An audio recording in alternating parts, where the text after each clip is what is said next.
Hello, hello, everybody, and welcome to another week of Tales from the Tavern, week 30, season finale. We're going to take 2 weeks off after this one, so I'm super excited to be here with a very fun group of guests who I am going to let them introduce themselves in just a minute. But I'm really happy that you all are here. Like I said, we're going to take the next 2 weeks off, and when we come back in 2 weeks, we are doing it with a vengeance, because 2 weeks from now, and I'll remind you about all this later, 2 weeks from now is our Extra Life charity weekend stream extravaganza. I don't know, there's probably some other words I can throw in there. I am not muted, yay me. So yes, we will be coming back. Paradise RPG coming in with the raid. Thank you so much. What is yeah, all the cool people are here, so I'm just gonna go around and let everybody introduce themselves. Bees, we're gonna start with you. Or not, you know, whatever. Pass. Okay, fine.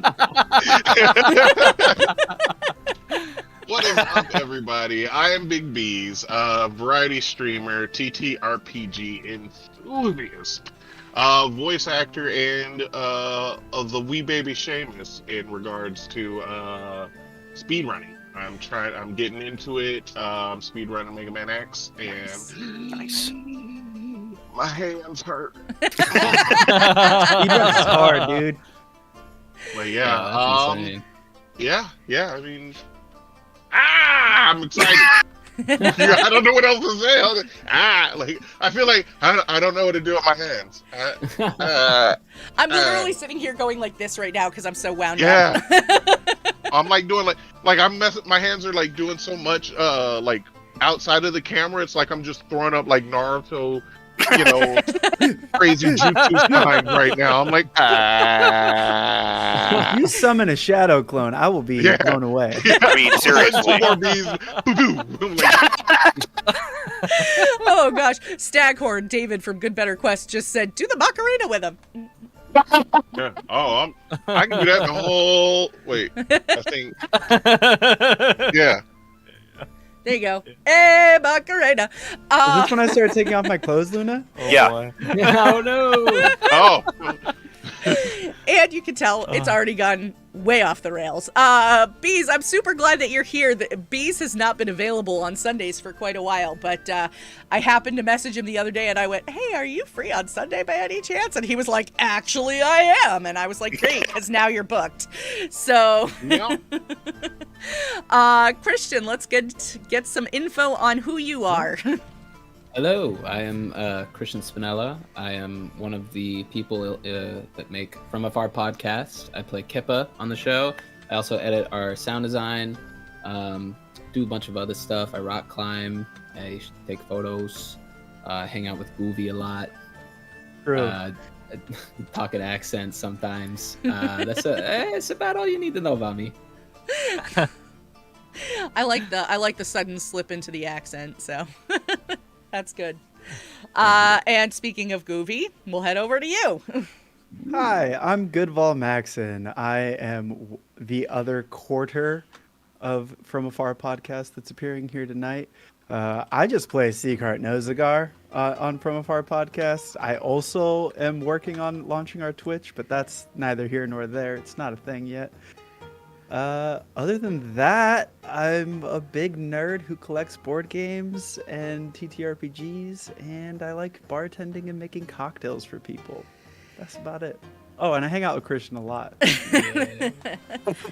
I moved back across the country 50% just to hang out with him. The other 50 was like, want to be around my family and stuff. Well, but now mainly that Christian. you know that you're back there, the other 25% can be part of that 50% can be 25% to hang out with Bees. There Right. you go. No, yeah. We just learned that Bees lives in Central Florida with us. Yeah. We're occupying the same area. We've We're all in the discovered same house right now. we discovered that within this stream we have only two.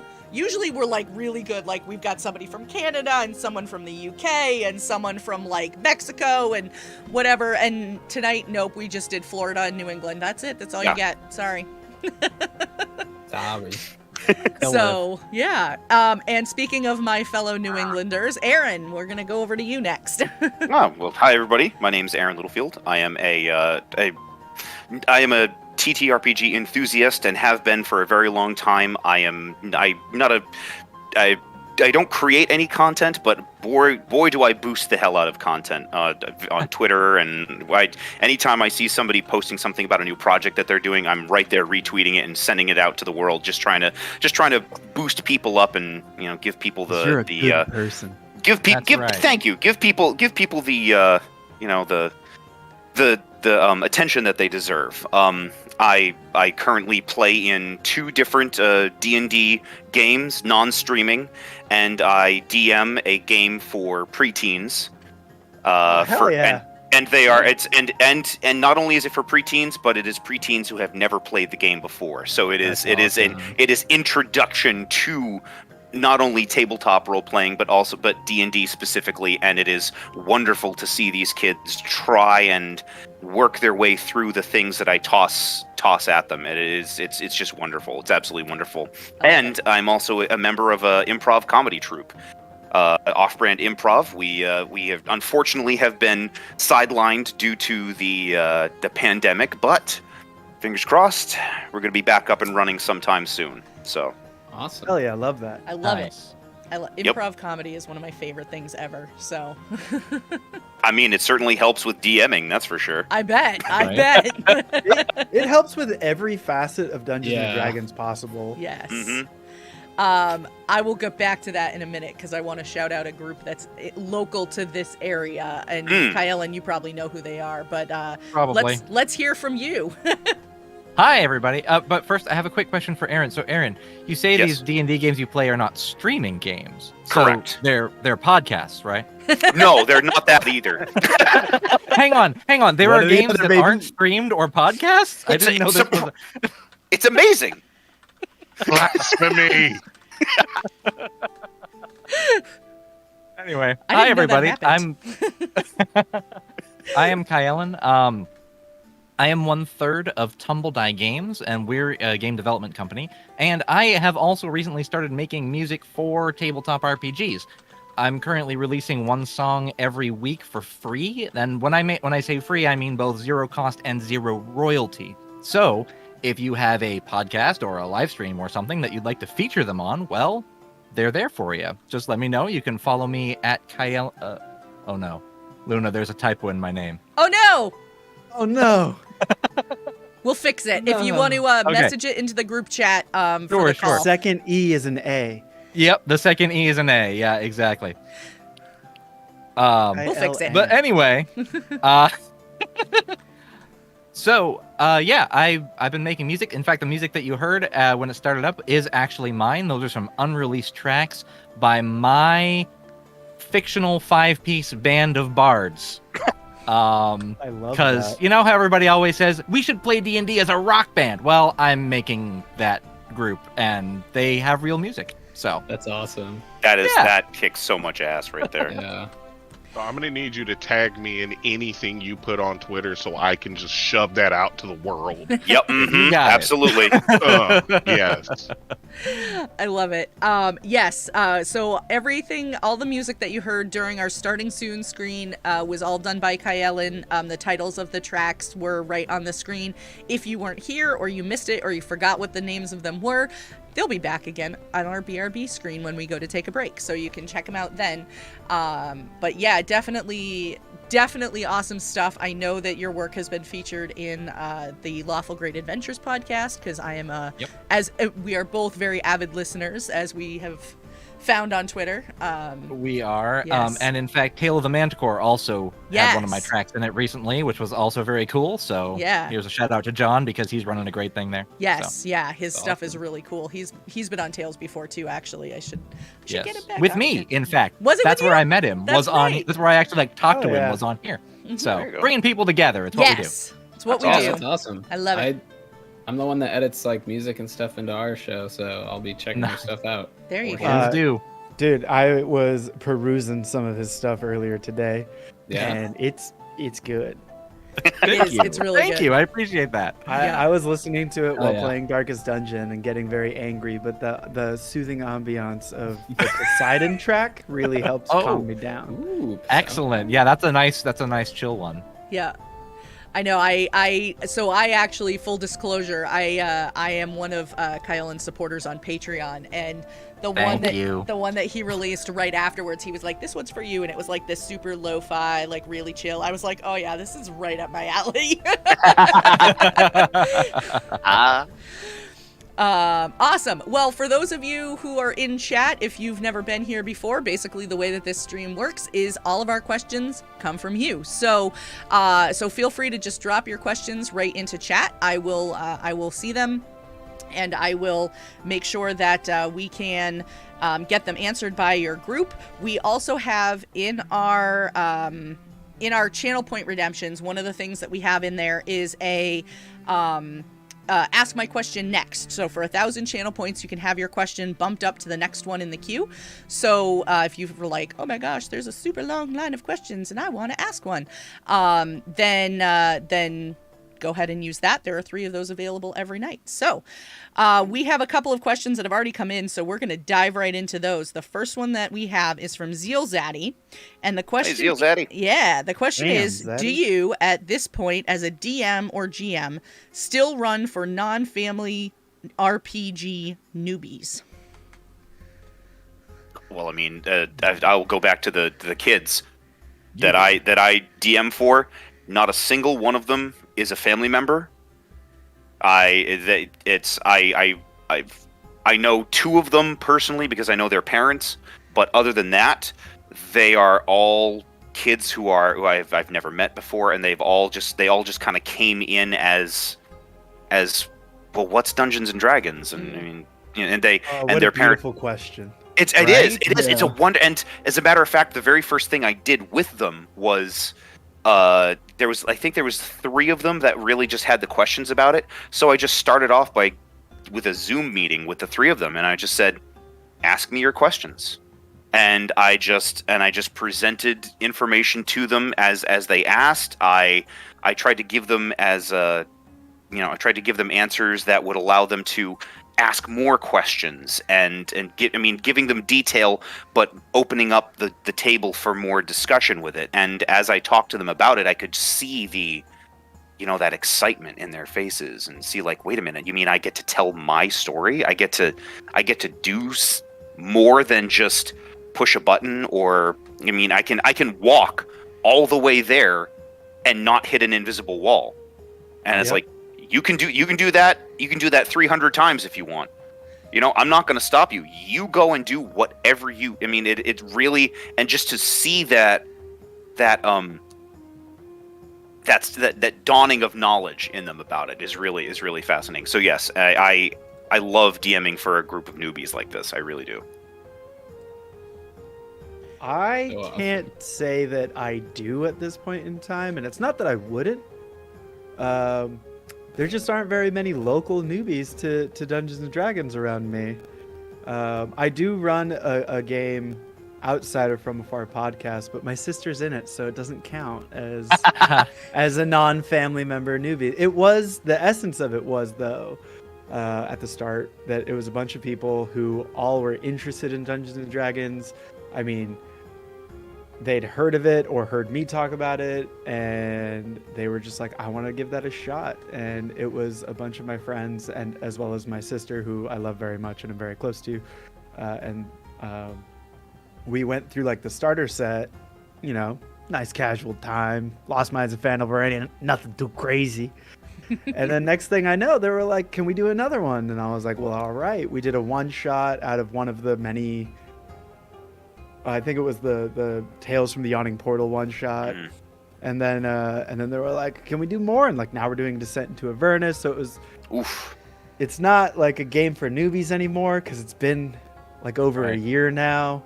But I love running. I love the fact that I get to be a player on From Afar podcast, but most of my TTRPG career has been GMing and DMing, and I absolutely adore doing it. There's a sweet thing of just being able to show a new person this awesome hobby or show a veteran player, give them a stage to really shine on. So I'd be super down if anybody wants to try a new game. Related question before I answer. When you played Fandelver, did your team adopt the goblin? They did not. They were Okay. cold-blooded. Yeah. Okay, that's fair. It seems to be about 50-50, so that's It's why about I've been like 50-50. collecting data. I've run Lost Minds of Fandelver, I think 5 times, and I think it's 2-3 split of murder Really? or adopt. Yep. Okay, that sounds about right. I have in the past and will again, I'm sure, run for newbies. Like I'm sure most of these guys here, most of my experience has been as a dungeon master. I am the forever DM. So most recently, I had a friend, one of my regular group, his roommate, who's like 50 and had never played Dungeons and Dragons before, was curious. So he joined us for a few sessions, and that was really neat. Unfortunately, his schedule got in the way, and he wasn't able to play for long. But it was super cool to have a complete newbie on board. Always we such a actually had, refresher. yeah, and we had actually jumped to Planescape for that. So to see him so happily pick up the ability to play a Mind Flayer right off the bat was just mind blowing. It was super cool. So I look forward to my next opportunity. I love starting campaigns with new groups and stuff. Unfortunately, as is the curse with TTRPGs, there's a lot more starts than there are finishes. Yeah. Much like lovemaking.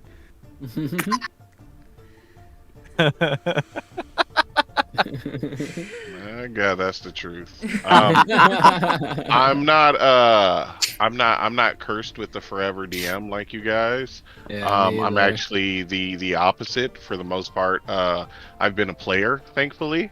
Oh, But I have DM'd, which let me tell you, I'm so glad that I've DM'd and I'm not like any of you guys out there who are players who have never DM'd, DM a game. DM a game.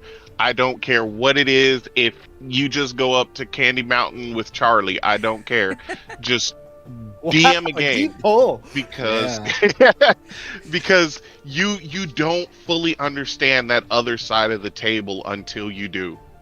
And my God, if it's something just like a quick 2-hour session that you guys are just gonna go and punch a goblin in the nuts and go home, if that's it, there's so much that you have to like put into it before, deal with during, and then like you're worried making sure everybody's happy with it and all that stuff. So yeah, please DM if you can, just so you understand all that.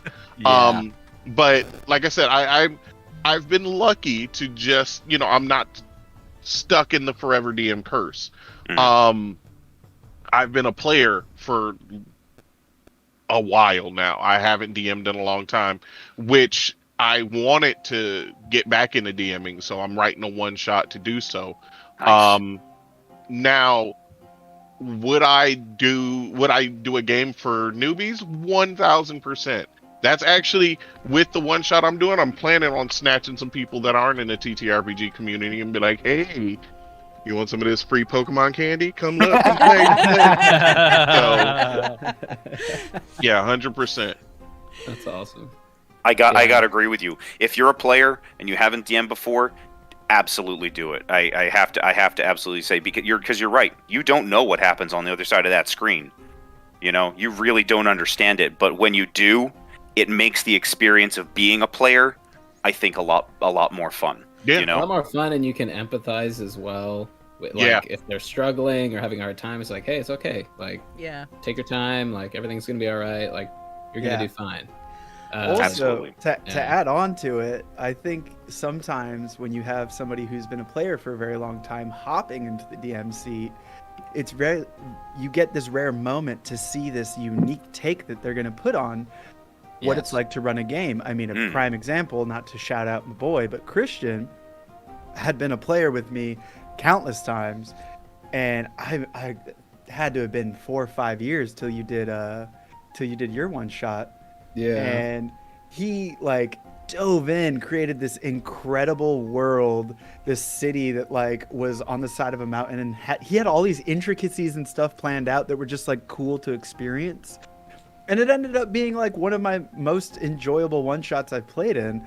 And it's like, we wouldn't have gotten to that if Christian hadn't stepped up to the plate to DM a one-shot. And Well, that's so I awesome. think like when a player finally does step into that DM seat, they're 9 times out of 10 gonna have just a real unique time, because they're gonna DM differently than they've been DM'd. I feel like it's Right. never gonna be the same. Yeah, I found it to be very, very fun and freeing, just because I enjoy, like, playing a character has its own, like, merits, and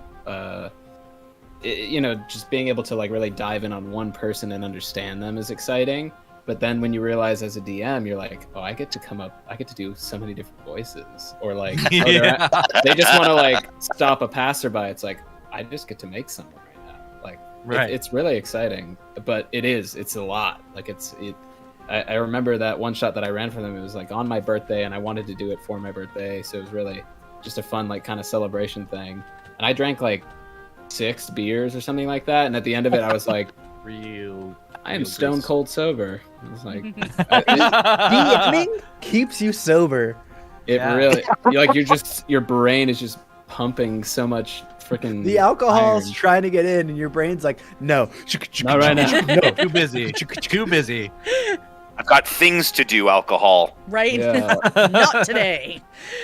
I've DM'd twice in my life, both well before I got into like the TTRPG scene on Twitch or Twitter or anything like that. So my suggestion would be for anybody who is getting into it for the first time, like having been a player and wants to get into it for the first time, or even just getting into it in general, find a group that you feel comfortable making mistakes with, because Yeah. if you're not comfortable with that, then you're not going to, like, I don't think you can put your all into it, because you're going to try to play it safe. And that's not what anybody at the table wants. So I was lucky the first time I DM'd. I had a great group of people. We were playing the Dragon Age system. And Ooh. so it was nice because I knew the lore. I knew all of that stuff already from having been obsessed with the games for quite a while. So I didn't need to learn all of that stuff on top of it. It was just the mechanics of the game, and that helped too. But the second time I DM'd, I was with a slightly less supportive group, and I didn't know the mechanics probably as well as I should have or could have for how long I'd been playing the game at that point. And it was frustrating for me, and I could tell it was frustrating for them too, because I was like, they would do something and I would not know how to respond to that. So, be comfortable with the group that you're in, I guess, is what I'm getting at. Yeah. And like that's not always like the easiest thing to find. Yeah. And like True. there's like TTRPG horror stories and stuff. And I like whenever I see them, I'm just like, oh, you sweet angel. Can I run a game for you? I know, right? You feel so bad. Seriously. Yeah. I made that mistake of going down the Reddit rabbit hole. No. Oh. Yeah. Oh, no. Yes. And I I was was like like, horror at stories. first, it literally went like this. Oh, what's this? Oh, okay. 5 minutes later. Oh. 30 minutes later. 2 hours later. Another hour later? You feel dirty. You feel dirty reading something. Yeah. Seriously. Like, how could you run a game like that? Yeah. Yeah. But Luna, don't feel bad about not knowing like the rules very well. When I first started playing 5th edition, because I'd played 3.5 and a couple other games, Yeah. but it'd been a few years since I'd touched a TTRPG. And when I first ran 5th edition, we like opened up the starter set and I just started going. I didn't know anything about the rules, and then they were like, Yeah. I attack, and I was like, roll a d12.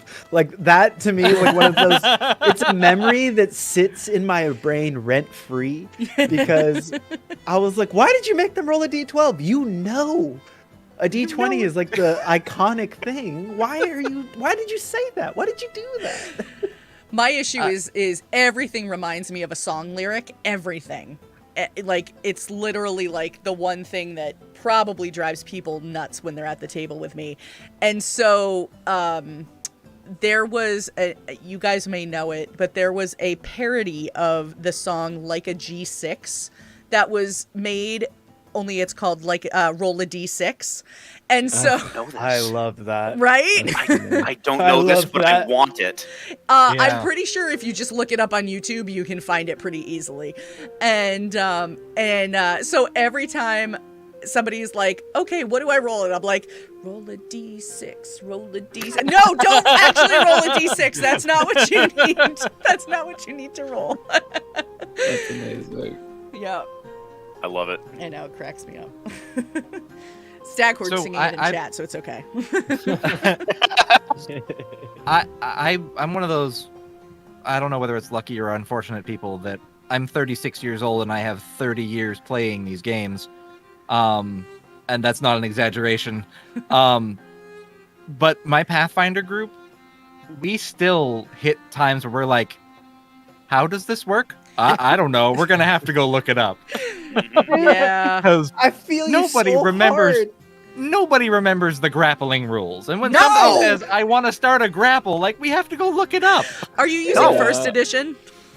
Yeah. Yeah. We are. No, I feel that because that's what I play too on Wednesdays. And as a joke, our group actually made up a grapple flowchart. And it's literally like it was done in like MS Paint. And it's like, do you want to grapple? Yes, no. You know?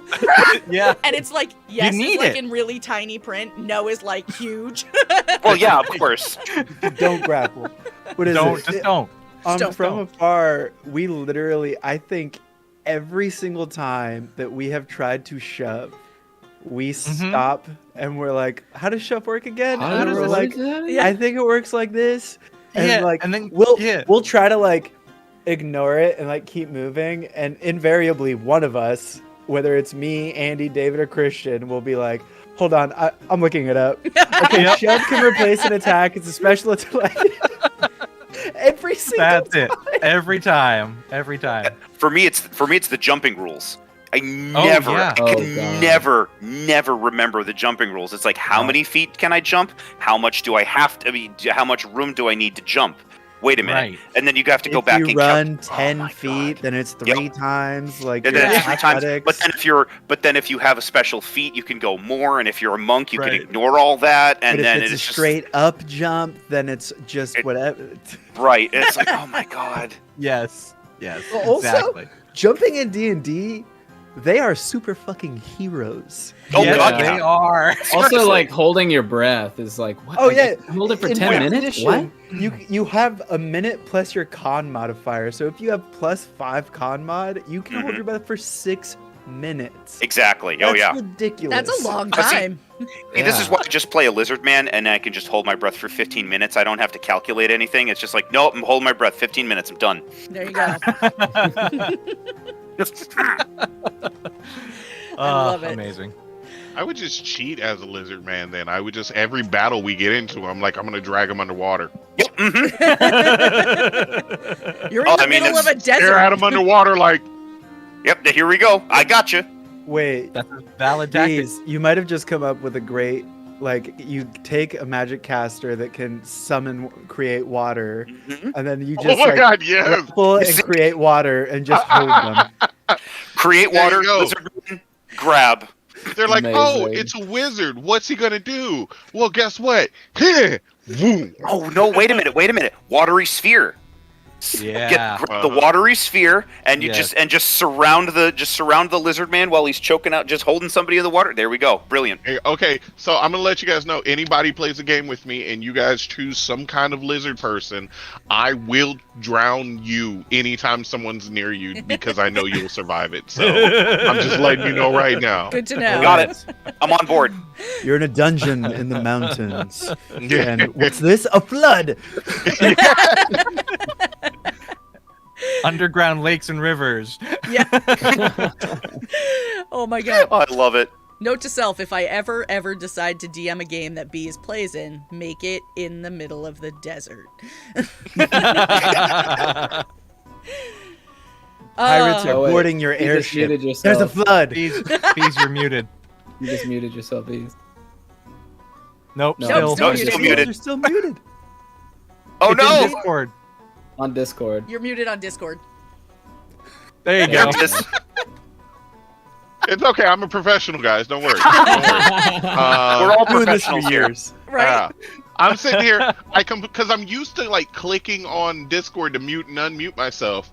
So I was like, oh, let me just set up my stream deck to do it so I can be a fancy boy. So I set it up and then I muted and then muted myself on Discord. So I'm like slamming on the button like hello. And then you guys are like, you're muted on Discord, and I'm like, oh, I knew that. Oh. Bees, I don't know if you will agree with the comedy of this, but if you have a stream deck, one thing you should absolutely program is that when you push a button, it just zooms in on your face like this. And it's just for like a second. Oh, But Bees is going I to do use it. it so often for nothing. Just for anyone just makes like an us. inappropriate joke, or I'm playing a Dota and I die, and I'm just like, zoom in. It's my Now, favorite should I do it bit. for every button, or should I just have a specific button?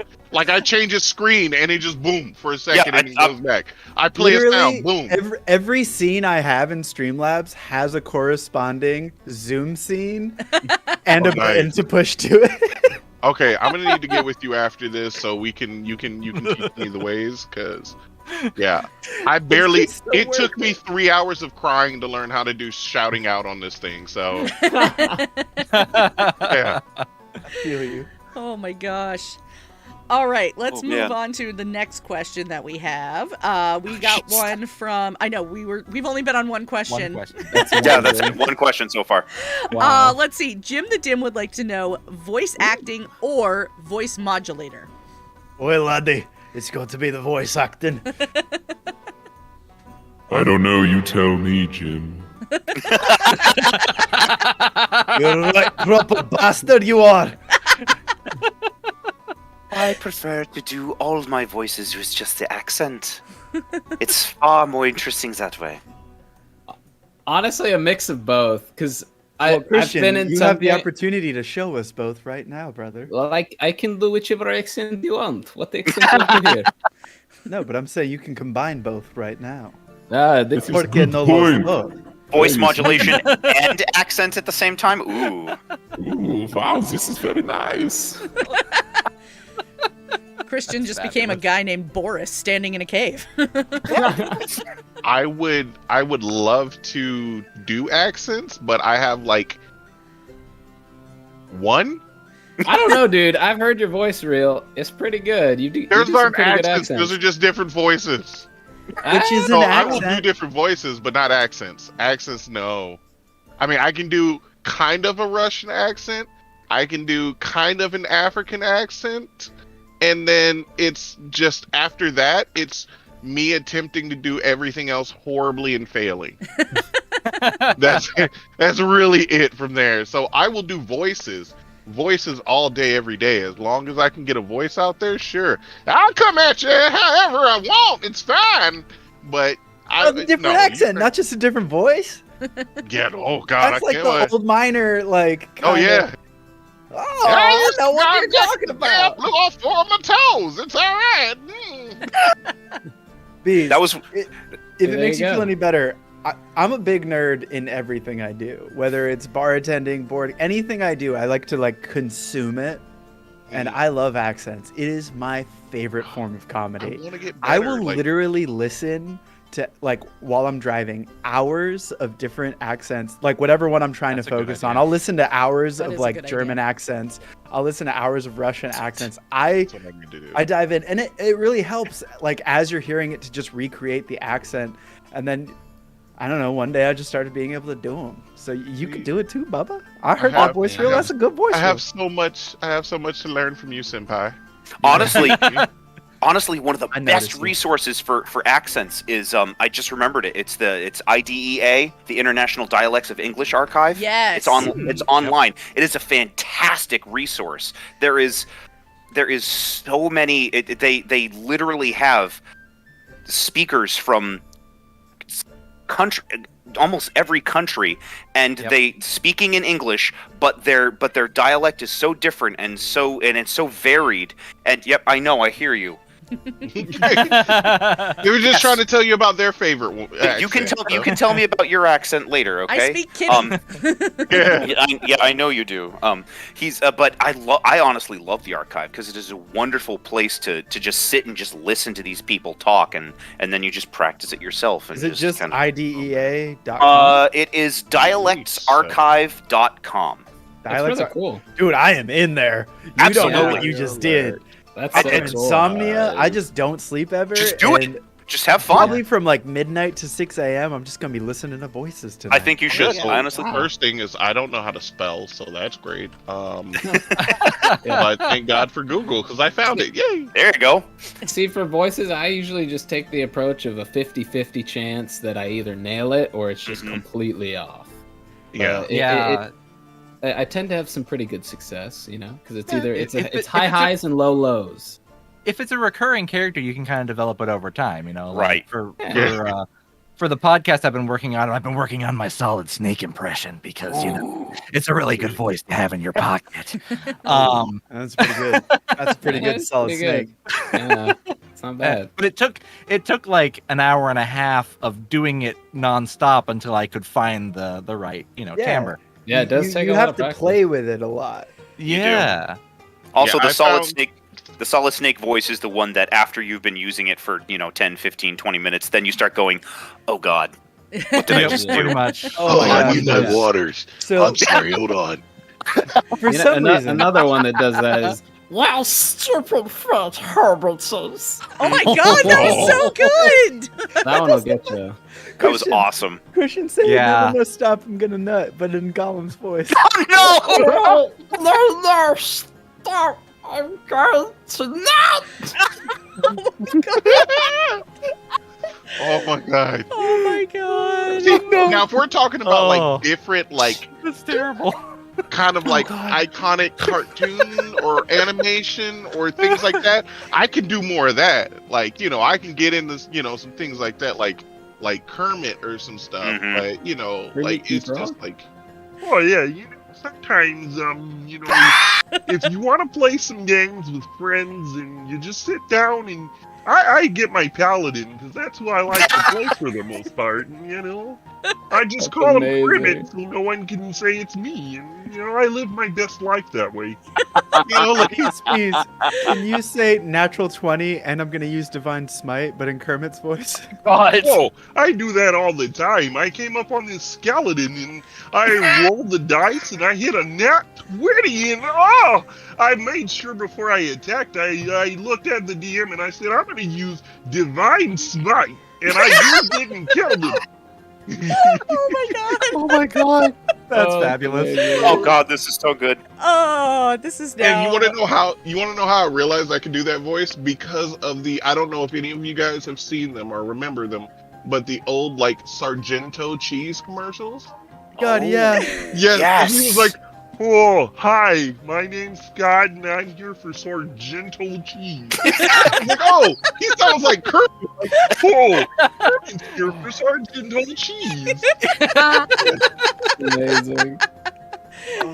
Holy Your crap. wife just showed up in chat and says, no, not the Sargento man.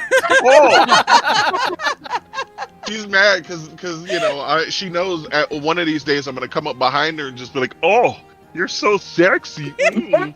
Let me get some kisses, baby. and she's just gonna pow. Please, can you say no, stop, I'm gonna nut, but in Sargento? Oh, no, stop, I'm gonna nut. Oh. Oh my god. Oh god. I have lost control. I have lost all control. It's all over. So bad. We've gone rogue.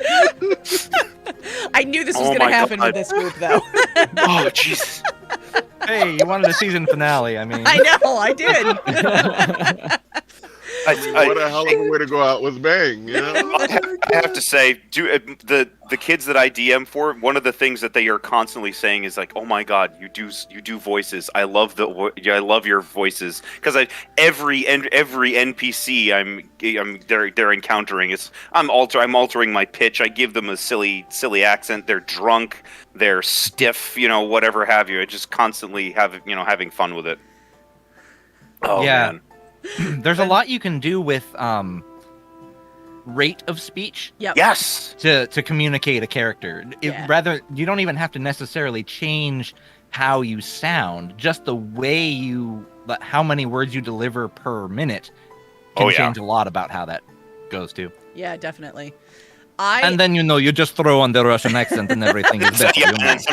When you Dance panic. is always break dance. I am terrible at Russian. Accent, but I'm afraid it don't come off right. I go and fight men, and I come home, and I take, anyone who break into home, and I take his head and crush it like steroid between my thighs. It's Right. fine, In Mother Russia, the snow fights you. Yeah, You do not shovel snow. The snow shovels you. This is how it works. No, you be real man. You don't use shovel to shovel snow. You use beard. hands and you use beard. If you can't use hands and beard together to shovel snow, You are not why real are you man. outside shoveling snow like man? And then you go inside and you have your borscht. Tell me, Exactly. brother, what is this dirty beer you speak of? We only drink vodka. Whoa. Oh my God. It's gone off the rails. Yeah. I was I'm gonna okay say, with it. Like I said, accents are my favorite type of comedy. I literally have, my eyes are fun. raw from wiping away tears, so I am not upset. I can't do voices, so I usually will use a voice modulator, but the last time I really used one, I was playing a mouse folk, and so Oh I had no. to talk all the way up here like this, and I was like, I'm not doing that for 3.5 hours. It's just not happening. No, it's not. No. So Funny story about that is that's the one first time I played with Luna, and two, the first time I used voice modulator. yes. Ah, Yep. interesting. That's awesome. Yeah, we both used the same, not the same voice, obviously, but the same. Yeah. That would have been hilarious. If I was a mouse folk that sounded like a Warforged, no. Luna, Yeah, in that- your mouse that was folk one of my voice, can you dreams. say no, stop? I'm going to No. Nope.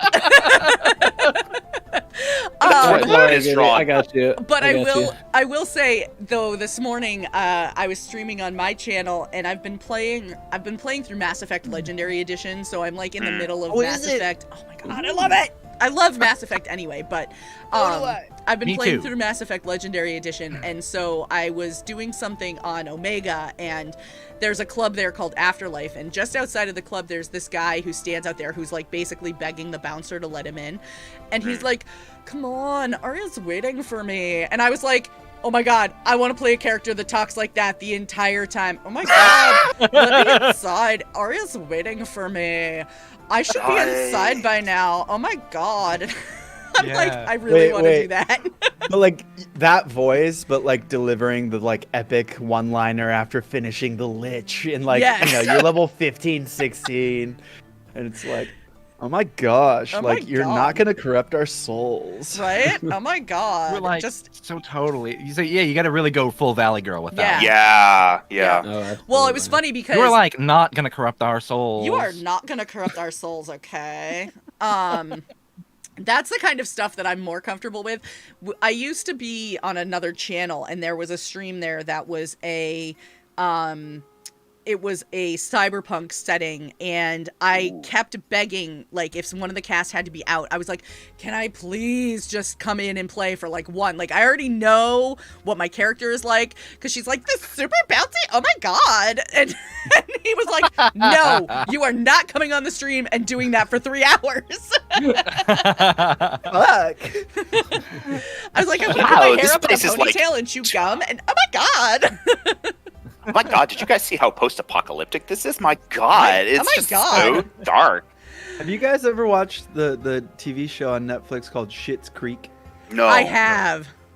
So I'm watching it for the first time ever, and I've fallen in love with Alexis, the daughter. Yes. Because she's very like, you know, that affluence aloofness Yeah. of just not necessarily understanding people. But like one thing that I've been saying since starting the show that she says often is like, oh my God, I love that journey for you. Yeah. And- Oh. Great. or like vice versa, like, I just don't think that's the right journey for me right now. Yeah. And I can Everything's just a see journey. that. Yeah, everything's a journey. I could just see that being like a D&D character. Oh, Like, totally. you must go down into the dungeon and save my daughter. Oh my God, I love that journey for me right now. Yeah. Yes. I'm just not Yes. sure that's the right I'm quest not for sure, me. I'm not sure that's the right journey for me right now. Now, here's an idea. Say you're a cleric, and you know, do like some kind of divine intervention or pray to your god, and you're like, I need you in this time of need. Can you answer these questions? Like, oh my God, what do you need? How can I help you? It's like, I don't know why I'm making so many TV and film references, but that's like the movie Little Nicky when Yeah. he Oh, yeah. dies and goes up to heaven, and his mom's, Reese Witherspoon. And all the angels are just like the most ditzy, like, oh my God, you look so cute. Oh yeah. That's when I'd pull out my personal backstory. In a different lifetime, I was the person at the car dealership that was the Ken Goff, you have a call holding on extension 4101, Ken Goff. I love it. Talk dirty to me, Yeah. Luna. And I'm Oh like, boy. that would be the type of voice that I would pull out like for someone's deity. Yeah, yep. Okay, so you want me to do what for you today? I'm sorry, that's gonna have to wait. I just don't have time to squeeze that in this morning. Sounds like a fast food order person. I have an Yeah. availability maybe on Tuesday, but I kinda can seems squeeze like you need in it right between now. 12:40 and 12:50 on Thursday, if that will work. That would be a great voice for the Archon responsible for answering prayers. Yes. Like, not the deity Yeah. themselves, Yes. but just the person who's stuck at the desk, like, dealing with intake. Yeah. He's on the switchboard, Yeah. like, Thank you for calling Paylor. Will you please hold? Yes, I'm sorry you've been holding for so long. He's taking lots of calls right now. he's a very popular god. So true. I'm sorry. Ah. Can you hold for voicemail? He'll call you back in the next 24 to 48 hours. Yeah. Oh gosh. Oh, man. You can expect your divine intervention to show up next Wednesday between the hours of 8 a.m. and 5 p.m. You have to be there to sign for it. You have to or But you it have to gets be there to sign. returned. Right, exactly. Yeah. Now, if you please hold, we'll have you answer one of our wonderful divine intervention surveys.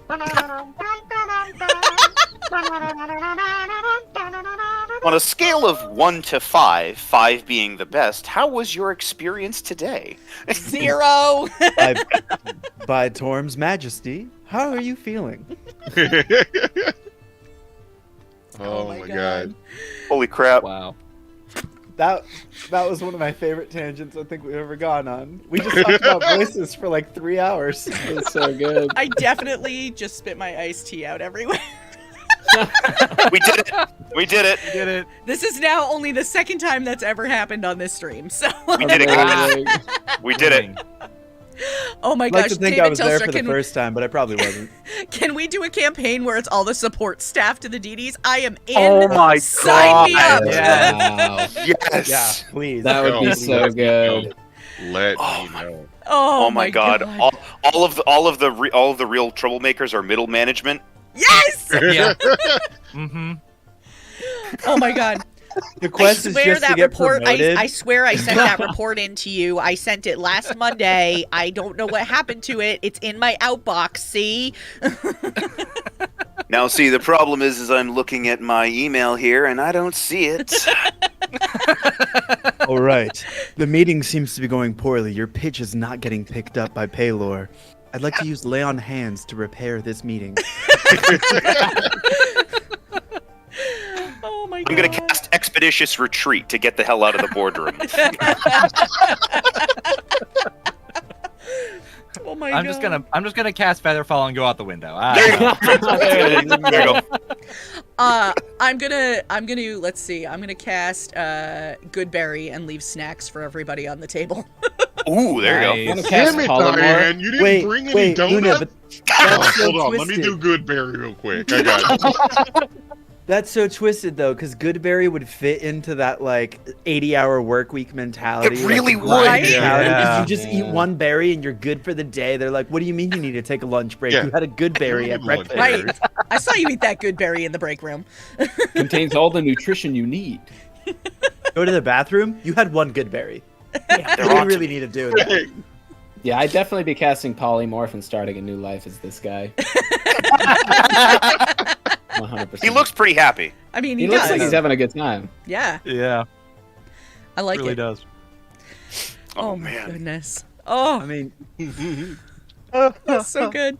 So what I'm thinking right now is we might, I think we should take our break a little bit early and we can dive back in with our next question, because our next question, I guarantee, is going to bring a lot of conversation. So, No. yeah, so. Yeah, the ones before this have really just been so lacking. And I know, I know. really? Can't wait to get a topic we can actually talk about. Have Yes, we only had 2 questions? We've only had 2 questions, which is Yeah. good because we've only gotten in like 6. So Oh, okay. Wow. Well, Very good. good then. So they must another have been 3 hours expecting to this go. to happen. Yeah. And Listen, we don't need to ask a question. It's not going to get answered. They're still talking about the voice one. That's right. I know, it's true. All right, so we're going to take a quick break, and we'll be back in a few minutes. Let everybody get up, stretch their legs, and all that good stuff, and we will see you after the break. Bye.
Bees told me I could do this, so I did.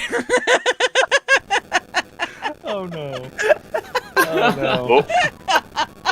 Oh, And we're back. Back, baby. Oh my gosh. Oh, that was so good. it's gone off the rails.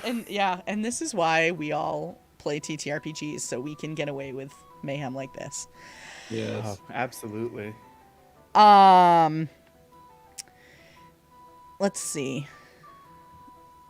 All right, so the next question that we got came from David Tilstra, who I think is driving right now. Oh, jeez. So Yeah. he's not. I guarantee he's at least not talking. He might be listening, so I don't know if he's listening or not. But Okay, Eyes well, on the road, Dilstra. yes, seriously, come on, man. right.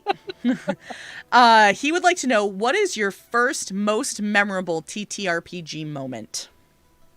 Ooh, Hmm. I gotta dig deep for that. Yeah. Yeah. The most memorable? First most memorable. First most memorable. First. Oh, It's a tough one. sweet sassafras. It is a good one. I probably should That's have a given really you the good question before break, so we could have thought about it during the break. But Yeah, I'm now not it's gonna that- be the complete opposite of what everybody came here for. yeah. Just violence. Okay. So, okay. I think I got it. I think I All can right. start. Okay. Okay, go for it. So this actually dates back to before I remember what I was doing. Because like I said, I've been doing this since I was an inappropriately young age. Both my parents played D&D in college. And so my first experience was sitting at their table with their dungeon master. And so the first thing I remember is, and again, I don't remember the character I was playing, but there was a statue with gems for eyes.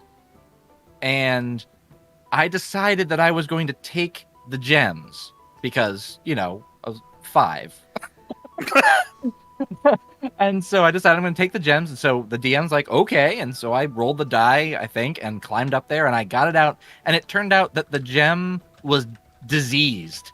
So all of a sudden my character was dying of some terrible disease. Oh. And Jeez. because in those days, you could mix and match character levels, right? Not everybody had to be the same level back in like first edition because there wasn't that big a power spread.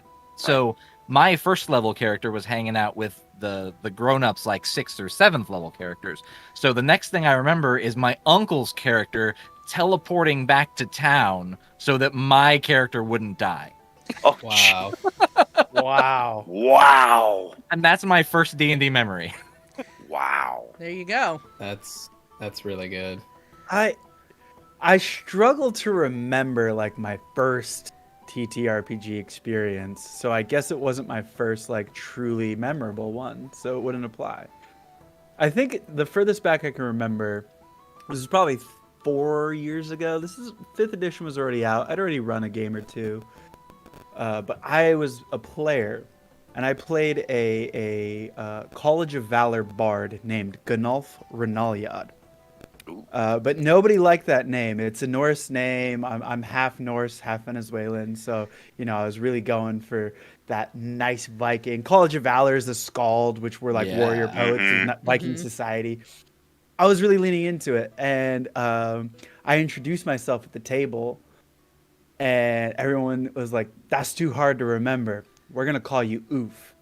And everyone just called me Oof from session fucking 1. Oh man. no.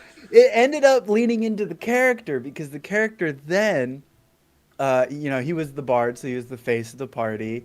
And whenever we'd meet new people, the first time it happened, I was like, "My name's Oof, and we are the Snack Pack." One of our players' names was Snack. And then I'd be like, "I'm Oof, Slayer of Men, Taker of Women," but not in a creepy way. And then like it was probably like 2 sessions in that I did that intro to somebody, and I said Slayer of Men, Taker of Women, and everyone else, without my prompting or anything, finished, but not in a creepy way. That's awesome. That was probably one of my first like truly memorable D&D moments. That is Also, awesome. Oof and the Snack Pack has to be a new band name. Somebody needs to write that down. Right? Yeah. I love it. I guarantee you Right somebody now, in we chat's just already create taken that it. band. That's so good. You went with band name. I did it for my X-rated fanfic, but I mean, sure. Or .tumblr.com is also a good option. Yes. Yeah. Yeah, so you guys don't mind if I use that for my OnlyFans, right? Right. Yeah. No, get in there. Here, I'll rename my current live running OnlyFans to Oof, and then you rename yours to the Snack Pack, and then we'll collab as Oof and the Snack Pack. Nice. Which is totally possible. Already getting that up there. Yeah, and it's possible for us to collab because we live like 20 minutes from each other. Right. I've got Exactly. my camera. I've got some good lighting set up. Let's get a good photo shoot going. Both If I don't see anything from you guys in the next week, seriously. And Aaron's an avid follower of both. He subscribes to both of theirs. Seriously. It really, I can't promise any time frame because it depends on how long it takes the post office to get my kiddie pool and my speedo. Oh, right. Okay. So Yeah. as soon, and really actually about a good 9 gallons of Thousand Island dressing. So Right. Okay. Yeah, the however long grocery that store takes. actually banned me from buying chocolate pudding. So I had to put on a disguise and switch up my vibe. Right. There you go. That's where the no, accents I come just in. put on a wig and That's they where don't the know accents me. come in. That's where the accents come in. Exactly. Oh, Or yes, voice I'm here to modulator. buy the Thousand Island dressing? Yes, my good lad, I would care for 2,000 pounds of chocolate pudding, please. It's for a business arrangement. Ooh, there you go. I'm trying to. I think the memory for me that I can pinpoint as like the moment that sparked my interest in TTRPGs, Dungeons and Dragons specifically. I think I had to have been somewhere around.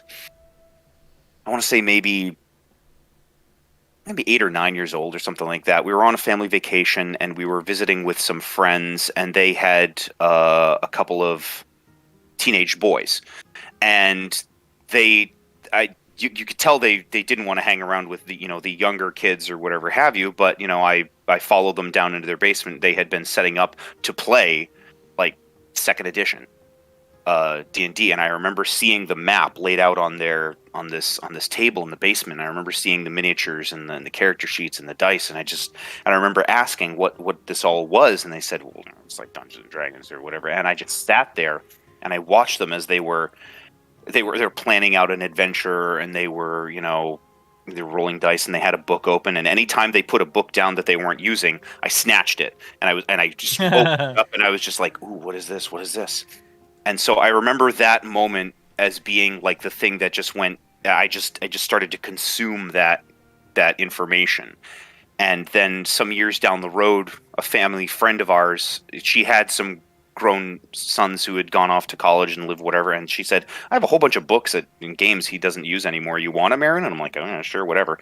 And she hands me this crate, and it is full of old school TTRPGs. I have Tunnels and Trolls. I have. Nice. I gotta put you in touch with someone. I know somebody else who has a copy of that. I've got like Champions back there. It is a crate full of these old school. It is incredible. That is awesome, dude. It really I is. love And that. I mean, and some of them are in original boxes too. It is fantastic. Wow. It is fantastic. It really is. Unfortunately, they're doing nothing right now. But it's just to, and literally, They're being sexy. They're being sexy is what I'm doing. Yes, they They're are. looking goddamn good in those But- boxes. But again, I haven't made their OnlyFans yet. So I mean, and that's where the real money's going to come in. If you need So- someone to collab with. We'll talk later, okay? And I remember sitting there and opening each one, and I would just open the rule book, and I'm just sitting there reading for hours.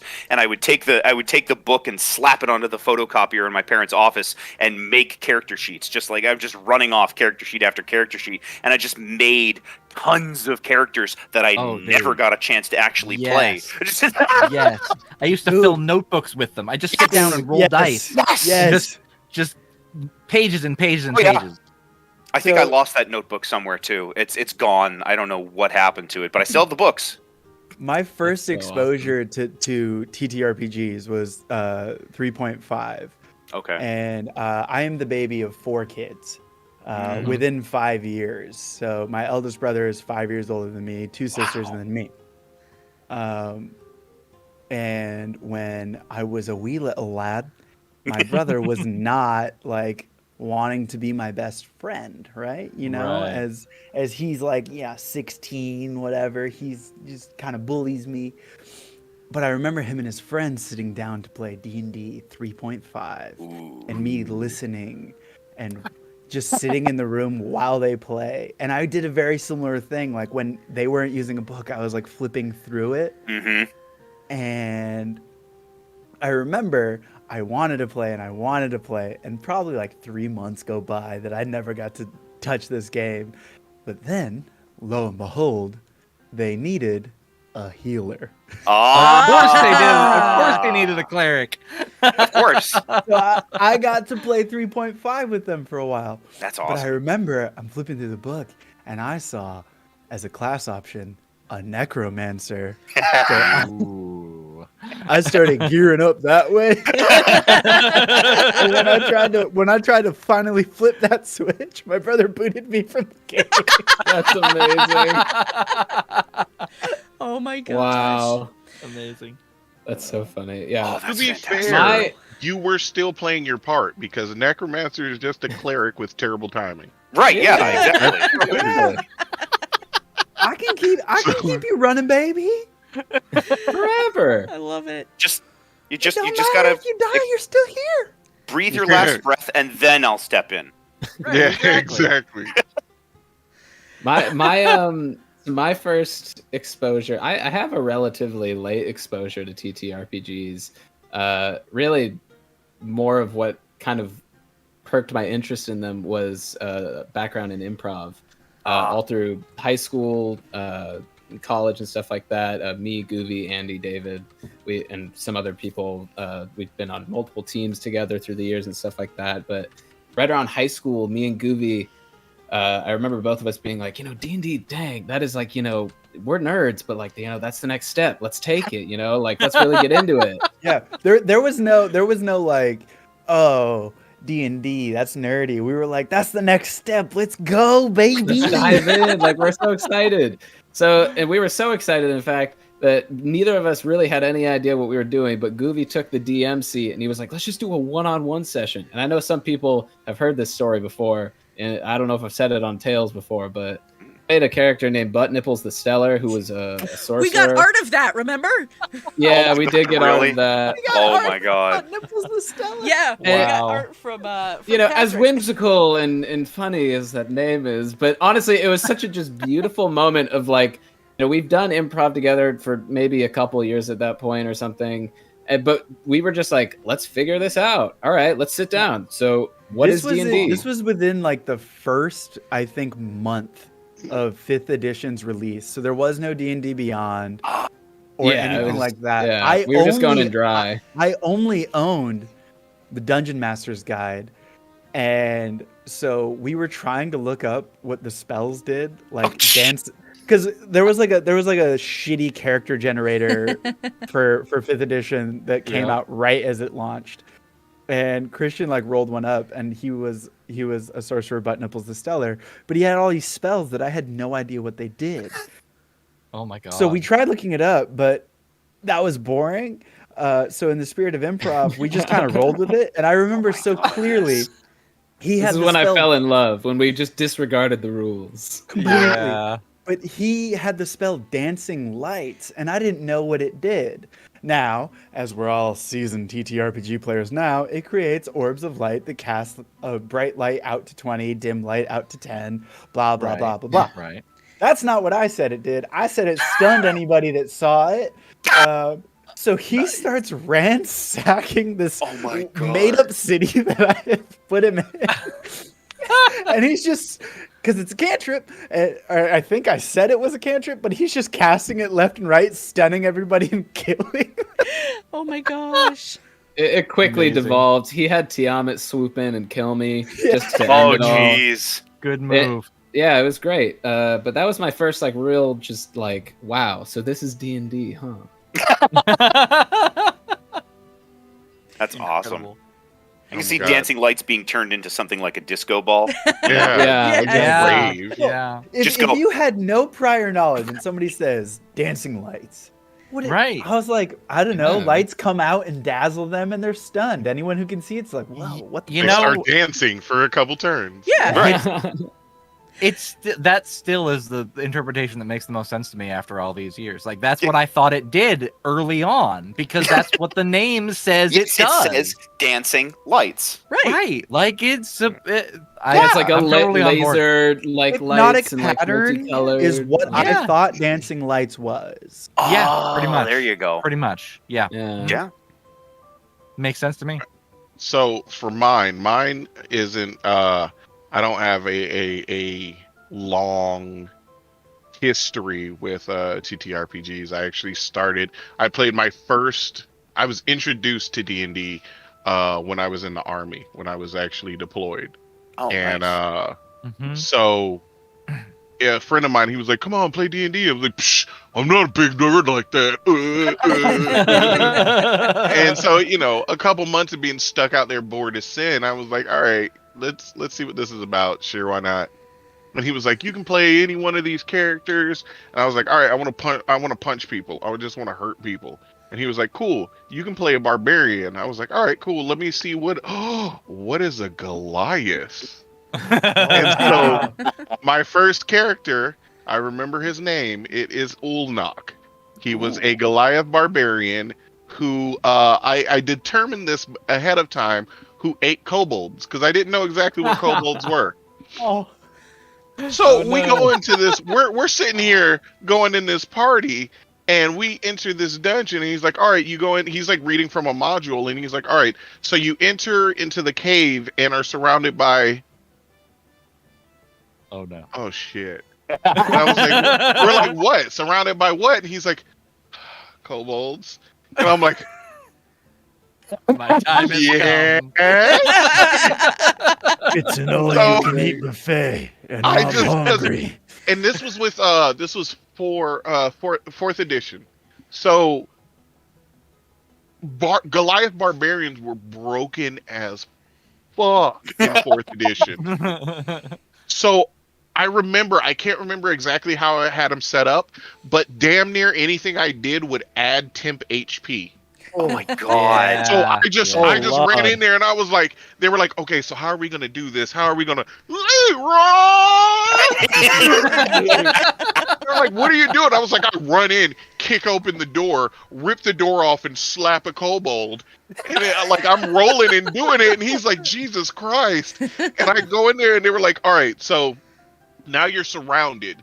And I was like, cool. I do a cleave, and I take out like.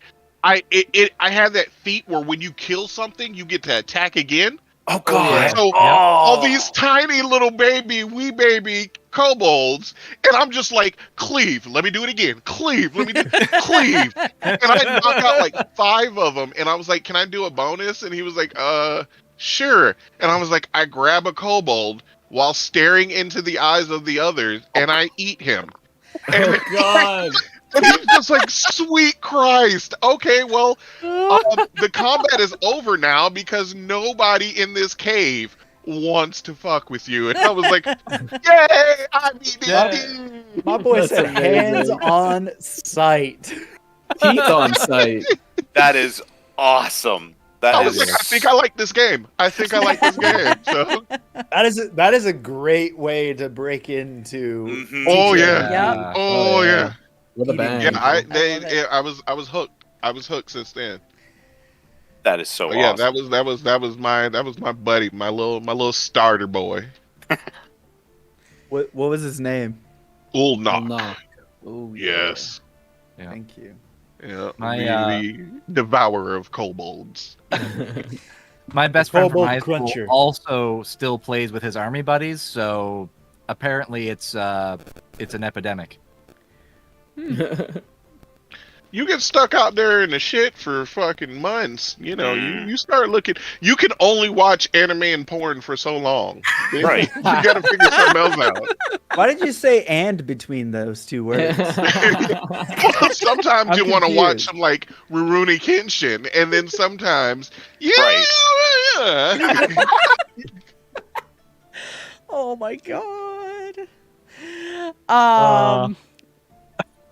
I'm gonna just jump to the next question. She said, "I'm putting a stop on anime porn." Pink shoe. Oh boy. Let's see. Roll for Chaos in chat has used the Ask My Question next, so we're gonna jump to his question. Oh, And Ty would like to know if you had one event in any game you had played that you could change the outcome on differently, what would it be and why? ooh, that's a good one. It is a good one. That's a good one. I could change. Oh, I know.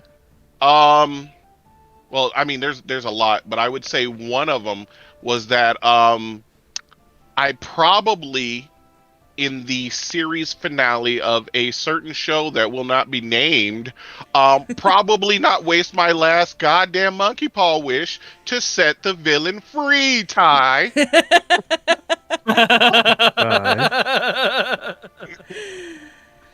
So we got to the last episode, and my character had the quirk, because in his system, we were playing his system, Aether and Steamworks, and you get like these quirks, these little special abilities. Oh. Mine was monkey paw. So throughout the entirety of the game, I had 3 monkey paw wishes, and it's the traditional where you make a wish. I want an ice cream cone. But you get your wish, but it's in the worst way possible. Mhm. So I used the first. I forgot. Oh yeah, the first one I used to like save my friends because I was playing a gifted, which is like a really fucked up warlock. Like, yeah, it's you're playing a warlock, but your patron is trying to get your body ready to take over and kill you off, so he can have a new body to live in again. So Okay. whole bunch of happiness. And it just so happened that my patron was my dear papa. So Oh. yeah. Please, Character Papa. had hella daddy issues. Oh boy. So yeah, so my first one is like he has in his game, you can push your abilities far past what they're supposed to do. And the only trade-off for that is you have to if you roll low enough, it causes chaos. So you can do some weird shit. Like you can make I'm trying to think, like you have like a little fireball that you want to throw. You can make it take out a city block with enough pumping it up high enough. Yeah. But if you roll low, then I'll just use some shit to happen to me. Get turned into goddamn butterflies during a combat. Oh. So Wow. that was not great for me. I'm like, yeah, let's fuck this guy up, and then I'm floating around as butterflies for most of the combat, and I'm like, Oof. God damn it. Nice. So I used long story, we summon, like we did chaos, and it says, okay, you have to summon the strongest, Eternal around, and we were all like, who's the strongest Eternal? And Ty's just staring at me, and I'm like, why are you staring at? Oh no. So like we summoned my dad into the existence, and he starts fucking us up. So I use one of my wishes to get rid of him. The second one was to save our pets that got blown up. So I like last second did that to save them for everyone because they were almost. I think they were loved more than we were, but it's fine because they were amazing. And then the third one, I was like, what am I going to end this campaign with? What's another wish I could do? And we had beat the bad guy, the BBEG, and he was gonna he had a bunch of aether energy in him, and he was gonna detonate. And I was like, shit. So what I'm gonna do is I'm gonna grab him, and I'm going to just absorb that energy into myself, because at that point, with that class, that gifted class, it comes down to a showdown between you and your patron. And if you win, you become like this extremely powerful being because you absorb them into yourself and you almost ascend. But if you lose, that deity, that patron takes you over and you're dead. They are now you. And that's it. What? Yikes. So, What? yeah, That's really cool. It's That is insane. It's a high stakes That's thing. picante. Yeah. Yeah, and it's great because every level that you go up, you can choose between giving a little more of yourself to them or defying them. And of course, giving yourself a little more gives you a little extra perk, here and there. Right. But towards the end, like when you go to fight them one-on-one, the more acceptance levels you have, the stronger they are. And the more defiance that you have, the stronger you are against them. So, really it's cool. it's I'm crazy. sorry. I loved it. Ty, you're I Let's have take a amazing. minute. Let's take a minute. Ty, Oh, that's fucking dope, Oh. dude. I have That's just been one of his sold on this characters. system. So dude, Like- oh my god. if you're interested, Ty will be running a game right here on this channel on the weekend of the 3rd. He'll be here on the 3rd in the middle of the day, so you can check it out there. Wow. Okay. Yeah. So, and also the one shot that I said I was running, the Pokemon one shot, will be using that system. Oh, So sick. yeah. Oh, Nice. Wait, is that Aether and Steamworks? Aether and Steamer. Yeah. We Yeah, we I Yeah, gotta the one with 119, the same system. Yeah. we played through that with him, and it was phenomenal. So good. Yeah, Yeah. man. It's so fun. Yeah, Gave me I a got chance you. So I to was make like- my Robo I was voice. like, let me just absorb all this energy out this guy, and I'll save us all. This guy was like, okay, well, you do that, and you go, and he's not dying anymore from being poisoned from too much aether in him. So all of a sudden, he disappears, and I was like, what the fuck you mean he disappears? All right, well, I want to use my last monkey paw, and he's like, you don't have it.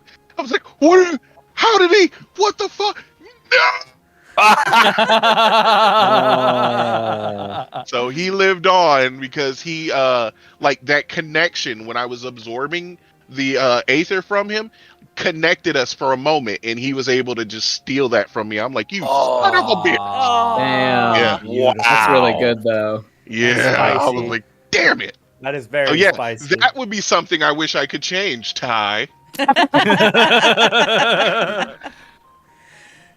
Don't know if you're listening, Ty, but Oh, he's listening. He's been commenting in chat. Yes, Ty's going to be running the 119 for us during our Extra Life charity stream extravaganza the weekend of July 4th. So, Nice. so that's exciting. I'm looking forward to that. Very nice. Yeah. So, if there was a one time that I wish I could go back and change the outcome, it's actually when I was in the DM seat.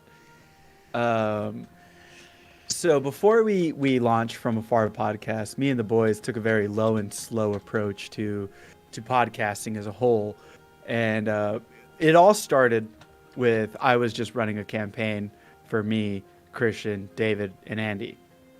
And everybody was about to like move away and stuff to different places, and so we started playing this D&D campaign so we could keep in touch. And it was Storm King's Thunder.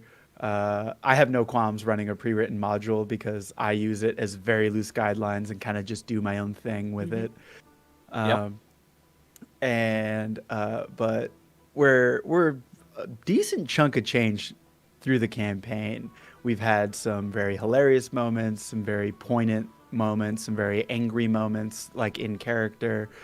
One of my proudest moments was after a session. David was like, "I am literally shaking right now as a human because my character is so angry at what happened." I was like, "Say more, say more." Oh. Anyways, Yeah, but I remember that.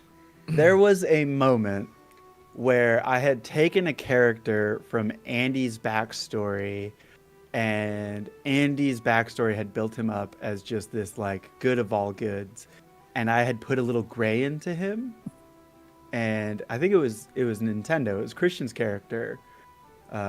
Christian's actually over there on the stream. Oh yeah. He's above me on Discord, but where this backstory character kills Christian. He used power word kill, and like Christian was just dead. Ooh. Oh. Christian's character was Nintendo because he was adopted by a plane hopper.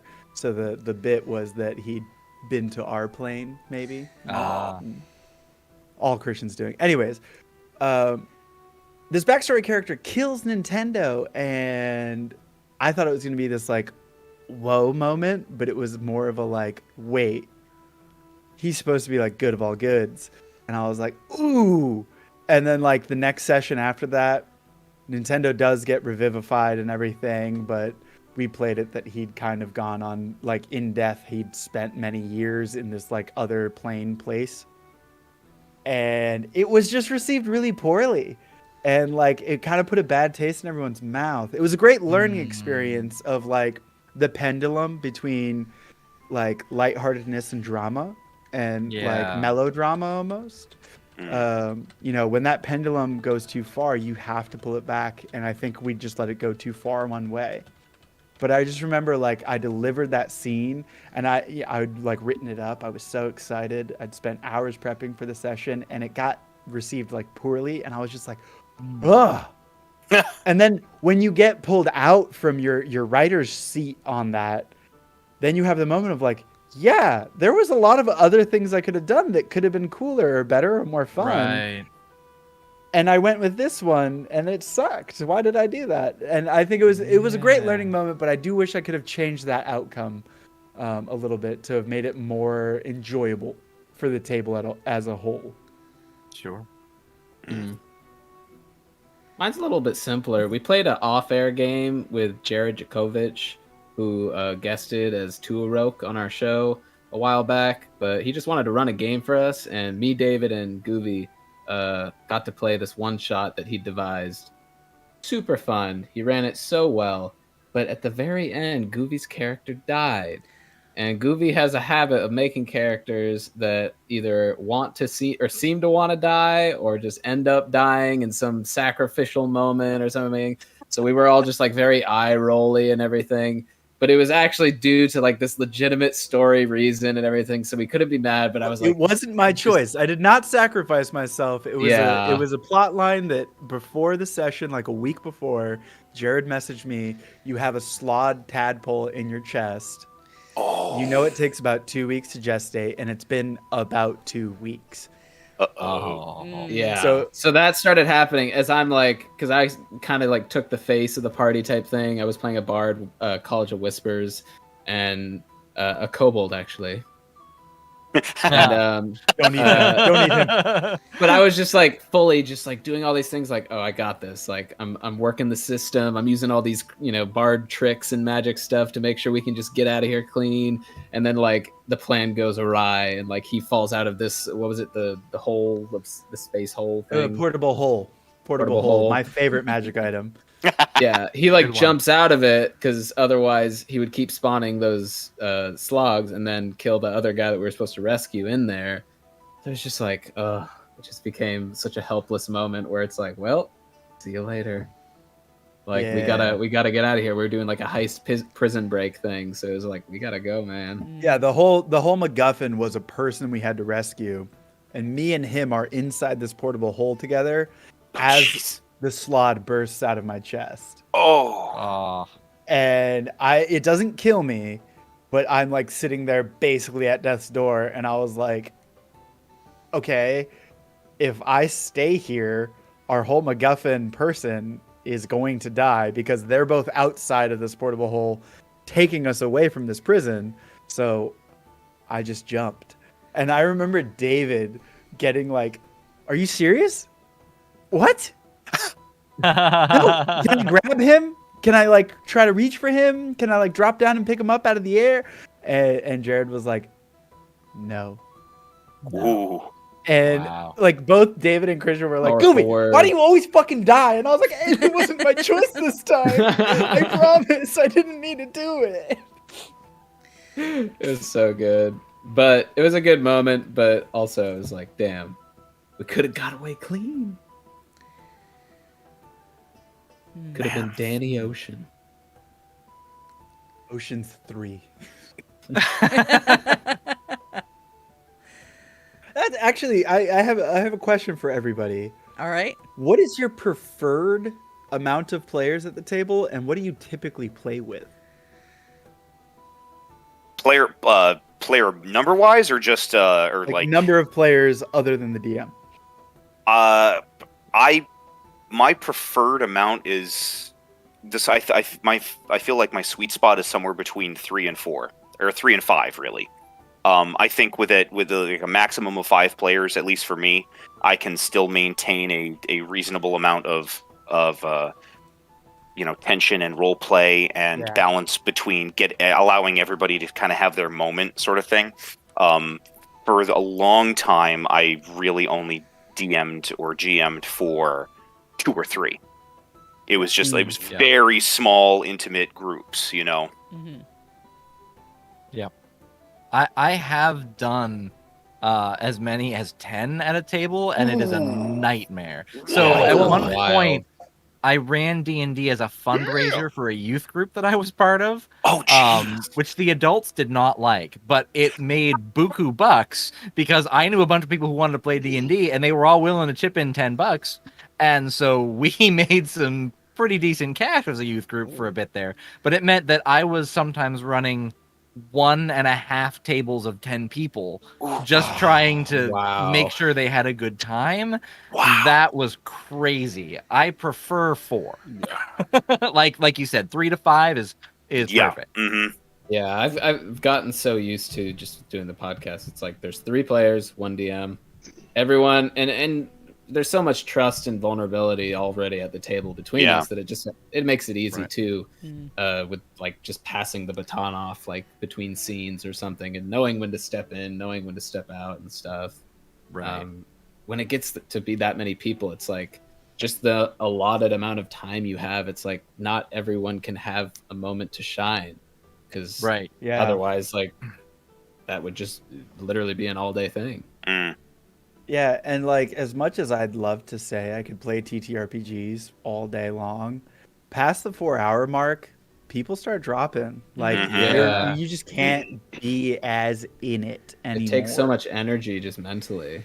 It does, yeah. And especially when you're recording or streaming it or something like that, you have that on top of it. You gotta be on. Exactly. Yeah. And it's a different vibe. It really is. Definitely a different vibe. Yeah. I know for me, there's a lot of times that I'll say like, man, if we weren't streaming, like if we were just podcasting this and just recording it, like it's funny how like when you stream it, like just podcasting it is like a step, towards like, oh, it's so much easier to just, it's so much more relaxed. You don't have to be on camera if you don't want to. And nobody cares if you're wearing a sweatshirt and your hair's all messy and, that sort of thing. And then, and then if you're podcasting, it's like, man, offline games are so much fun, like it's just that level of preparation and that like you said, it's funny because like, it's very true. And like me and the boys have even said like, we should play offline more often. And I think in the course of From Afar podcast, we have only played offline, I think 3 times, Christian. Yeah, not very often. And it's like, we know that like, oh, that would be such a breath of fresh air for a little bit. We love making the podcast, but it is work in its own right. Yeah. And It's like So- getting on a stage, you know. It's you're Yeah. getting Yeah. up there and you're performing. So So I haven't- we're aware of the fact that like, oh, running an off-air game would be a nice refresher, kind of like loosen us up a little bit, relax us. But then there's like, well, with the schedule we have, yeah, we kind of have to play the recorded game, and the off-air games happen 3 times now in over 2 years of us yeah. playing. Yeah, I haven't played Yeah, an it's hard. offline game.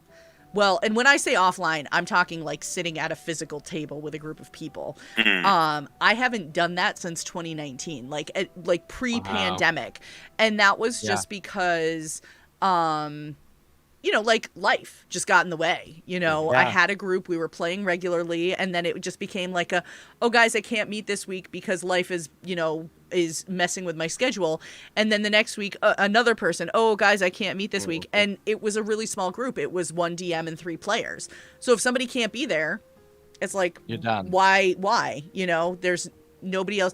And 2 of the people in the group were married. So it's like, if one of them can't make it, Oh, both yeah. of them are not Neither- going to show right, up. yeah, You know? exactly. Yeah. Yeah.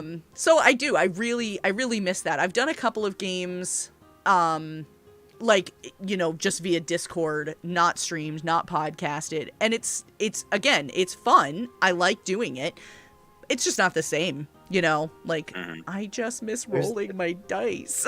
There's a different vibe playing, and even offline, but playing a game via Discord and at a distance versus sitting around a table together. Yeah. And I think it's a beautiful, magical thing that we have so much technology that allows us to keep these games going.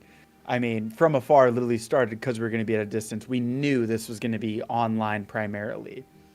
But the difference between those first few sessions that we played together in person, all around the same table, at my brother's house, Christian, if you remember, Yeah.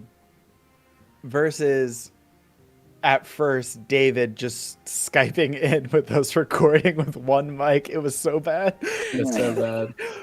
But like it changed it. And then once, you know, Andy went to Chicago and me and Christian went to different parts of California, and we're all in these different places, you know, of course there's still the same love and energy, but there's just a different ability to play off of each other in that real-time space.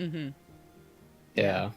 There's a certain quickness that's lost in like body language, being able to convey like things and stuff and Yeah. all that. But honestly, yeah. Sorry, okay. Bees, go for it. No. No. I was just gonna say, so in regards to that question, is it just referring to like from a DM's point of view, or as a player as well? I think both. I think both. Because you know, as a DM, you know, I don't. God no, not a 10-man. No, no, I could not. That is too much for me. Now, from a player, I wouldn't want to be in too big of a group, because I mean, I'm thinking maybe, you know, 5 is decent. 5 is probably the limit of where I'd go, because, you know, as you guys have said already, you know, everybody needs some time to shine. And if you've got too many people, that's getting overlooked, period. Yep. Absolutely. And then, you know, from a DM's point of view, you know, there are some people that love playing games with like 7, 10 people. By all means, more power to you. If you can rock that, awesome. But I personally know. I mean, I can do 4. I'm not even sure if I can handle 5. Maybe possibly. But yeah, if it's I just don't. I don't want to leave somebody. You know, I don't want to look somebody over. And you know, somebody's trying to enjoy their time playing with us and whatnot, and then I forget about them because there's just too many. You know, I don't want to put someone through that and give them a bad experience. In the DM seat, primarily, my favorite way to flavor it is that you are setting the stage for your actors to shine. But as a Mhm. player as well, it's a common improv thing that everyone at the table is a supporting actor. You're trying to make everybody else look good, and if everyone's Mhm. trying to make everyone else look good, we all look great. Right. Oh dear. Don't He's die, dying. Livy! Don't die! He's dying. No. So as God him, strike me down. I was gonna say, as he's coughing, that's when one of us come in to Right. take the scene because he's Yes, bringing us in exactly. through that. Right. No. Yeah. What I was trying to say Great was, offer. Great offer. when there's too many people in a scene, you can't make everybody shine. Yeah. Right. As the DM, you can't do it. And Yeah. as a player, you can't pass the baton off to more than like 4 people. I feel Right. like. Mhm. I mean, it's like in improv. Yeah. Once you have 6 players in a scene, that scene's not gonna be the best shit you've ever done. Like, Right. Mhm. because There's just a lot it's an going important on. thing to know when to exit. And once you have 6 people, 7 people coming into the frame of the game, it's like, do I exit now? I kind of was still delivering some Right. important stuff that I think would add, but I don't know. I just think it gets a little cloudy. Yeah. For a period of time, I had jumped into an already existing gaming group. I had been invited to join. But prior to me joining, including the DM, there were 7. So when I jumped in, it made it an 8 group. So 7 players, 1 DM, and let me Wow. tell you, it's very not only hard coming in as somebody who is outside of the group anyway, is already an existing group, but coming in and then attempting to share the scene with all these other people, like you said, Goodval, it's very hard to give and take in that scenario, because it's somebody wants to have the spotlight here, well, this other person wants to have the spotlight, and it's so being coming from that improv background, you end up pushing yourself into the background more, and then not taking those opportunities to try and develop more with that, Yeah. So And I do think there is something to be said, though, with like traditional medieval fantasy TTRPGs having that limitation versus some more off-brand. Like there's a very small time, I guess you'd say, TTRPG called Dead of Night, where basically you're running a horror movie. Oh, sure. So it's like everyone at the table is themselves. They can stat themselves up. It's a very like free-floating sort of system. But that one actually thrives with a little, like, I'd say 5 to 7. Oh, Sure. Because the more players, the more horror moments that you can actually interject. Where, like, if you had 3 players for this horror movie and all these spooky moments are happening to the same 3 players, it's going to start to get a little old, right? right. Yeah. But when you have Yeah. 5 to 7, then you're starting to be able to like drop this in here. Does the player even mention that they saw this? No, they don't. So they're having this all to themselves. Yeah. Now we're over here and doing something over here. It's a phenomenal system because it's very like simple. The rules are built to be very much guidelines. I used to have a TTRPG group that we'd do it every like Halloween. Oh, And nice. we did like a Wendigo. We did like the like ballerina girl from Cabin in the Woods, the one whose face is just like a bunch of teeth. It's horrible geez. and horrendous. And we did all kinds of different scenarios, but like that one does shine with a couple more players because it's yourselves. You're not playing necessarily into another character. You're being yourself in a horror scenario. Right. It's and almost so approaching more like a party game than an RPG. It's somewhere Right. in between, Yeah. kind of. Interesting. Yeah. Yeah. Yeah. So I do think it is something to the more traditional like medieval fantasy or like sci-fi that gets limited by that amount of players, where something a little bit more off-brand can have a little bit more fun with more. But Sure. yeah, Interesting. context, baby. Maybe. And just to circle back to the original question, which was, what would you change in a game? Oh, I'd right, like yeah. To go Oh back, yeah. I'd like to go back and revise every game I ran between the ages of 12 and 14. Thank you very much. That's a good answer. What kind of a DM were you? Oh, it was. I wasn't like a really terrible DM, but at least if there's anybody in chat, don't at me. But it was all very awkward. Well, because I got like 3 years of training, and then my DM moved away, and then we all turned into preteens, and we found the books, and we were like, "Hey, we should play D&D." What a Guess who's perfect gonna be the time. dungeon master? You are. Okay. Okay. Oh man, I've literally been racking my brain to try and come up with something here, because in all honesty, a lot of the moments that I can bring to mind work thematically, and so it's like I wouldn't want to adjust any of those. Yeah. Even failures are like great. story Exactly. moments. It's like I mean, even on both sides, even as a DM or GM and as a player, there's moments where I would like, yeah, maybe I would have wanted to change it, but it led to such a great story moment that and it really informed the rest of how the campaign went, that I wouldn't want to change it, you know? Right. Yeah. And then I think back to when I was running a game for two of my friends. I was running In Nomine. I don't know if anybody is familiar with In Nomine. I am familiar with that. Thank you, Kyle. TTRPG I haven't heard of. It is a Yeah, it is that's a. Yeah. it is basically the TTRPG of the war between heaven and hell. Ooh. Yes. And you can play either a demon or an angel or a human. And it is think of it essentially as very much a Cold War between the powers of creation and destruction. That's so cool. That is It is very It's cool. super cool. It is Super cool.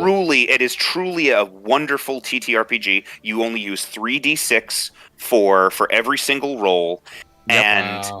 and there are no classes. You build your character to whatever sort of specifics you want to, and every race of angel or demon has a specific thing that they can do, and it is a very good game Cool. for espionage and for political things and for trying to you're attempting to go about and doing this thing without drawing the attention of humanity, basically, and that is Wow. where it That's gets cool. and So, like, so you want to do something big to hurt the other side, but how big can you go? Because Exactly. you're not trying to let the Yeah. humans Mhm. know. mhm. I Wow. recall That sounds so reading it. cool. It was kind of like the love child between GURPS and Vampire. It was. It really yeah. was. I was about to say Yeah. it sounds a little bit like Vampire the Masquerade. Well, and Yeah. and Steve Jackson Games, the people who published it, also made GURPS. So Right. oh, okay. Yeah. And so I'm this tracking. one particular session I was running for them, I was trying to get across the idea that they're trying to find a particular person, somebody who is no longer a celestial. Essentially part of their celestial nature was shattered and forced into an object of some kind. But the way I was giving them information was kind of leading them into an alternate direction, and I didn't mean for that to happen. And so then they suddenly decided they needed to go to France. Huh. And so I said, great. So that's where we're going to end tonight. And Give me a and second. then Look up some maps for France. now I need to figure out how to get you to France, and then how to get you out of France, because Right. that's not where I want you to go. So yeah, it ended up making for some very funny story moments, but thinking back, it's like I probably could have presented that information a little easier, you know. But Yeah. Live and Hey, learn, just- right? Yeah, Okay. exactly. Yeah. Yeah, it's like with mine. Like you wish you could have done it differently, but at the Yeah. same time, you learned from doing it. I The way did, that you yeah. did. Right. All right. Well, we are going to take this one last question because there's a reason for it. Okay. We have hit the end of our evening, but Jim the Dim has snuck in and asked my question next, and it combines with our outro. So the question is: you have 3 seconds to grab a TTRPG accessory within reach. Tell the story of it with your outro. So TTRPG accessory. You got it. all right. Yeah. So Wow. Kyellen, you've already got one, so we're gonna start with you. Tell us who you Okay. are and give us the story of the item that you grabbed. Okay, so I am Kyellen. I am now creating music for tabletop RPGs, both zero cost and royalty free. You can follow me on Twitter at Kyellen, and you can find me on Ko-fi and Patreon, also Kyellen. All the stuff is free to download on Ko-fi, so if you want to download stuff, that's where to go. And this is, if you can see it here, this is an unpainted miniature. And the reason that I have this here is because it is to remind me that there is a box full of 150 of these from the original Reaper Bones Kickstarter that I still have not painted. So, That's because I amazing. backed it at the full amount, and they just kept adding. It was supposed to be like 50, and then they just kept adding more and more stretch goals. And by the time I got the box, I've got furniture, I've got sci-fi marines. It was supposed to be fantasy minis. So this guy is my reminder that I still have like 100 of them left. There you go. There you go. That's amazing. Awesome. All right, Aaron, we'll go to you next. All right. Again, my name is Aaron Littlefield. I am a TTRPG player and a DM for a group of preteens. You can find me on Twitter and Instagram at ShadyGod13. You can find my improv troupe at facebook.com/offbrand OBI Comedy Troupe. And you can find us on Instagram as well at OBI_comedy. And the thing I am holding in my hands is a D20 mug. Yes. And Love it is currently holding so many D6s that I can't even comprehend them. This was sent to me by a very, very close friend of mine because he and I both share in tons of nerdiness, and at one time I used to actually drink tea out of it. But I don't anymore. It just stores my dice. Unfortunately, the lid for it fell and broke into a couple of pieces. So I will, because it actually makes almost a full D20. Oh, that's cool. But Nice. I gotta glue it back together. But there we go. There it is. Awesome. There it is. All right, Goovy. Wait, Luna, skip me. I have to actually grab mine. Okay, Christian. Wow, the heat. All right, so, I'll do my thing. Hi, I'm Christian Spinella. I play Kippa on From Afar podcast. You can find me on Twitter at PokeSpinella, or just follow at From Afar. Honestly, that would be the best thing to do. Check us out if you want.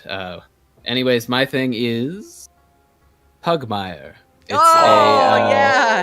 It is such a good game. fantastic little indie sort of developed TTRPG that basically just uses 5e rule set, but it's a fantasy world where everyone is anthropomorphic dog people, and there's like also like cat people and different things, but there's like lore in the whole world and everything, and like your classes are like the like main what lore. breed and you are what, like, yeah. The main lore is that they're all trying to follow the law of being a good boy. Yeah. It's so great. That's incredible. Like it's got like art like this. Oh God, it's Oh, so wow. good. Love it. It's so adorable. It's so great. It's Okay, literally Wow. so so my fun and question is, adorable. when are you running a one shot that Yep. we're all going to play as? Yeah, seriously. Oh, yeah, Bastard for sure. Boys? Absolutely. Well, Just the let funny me story, know.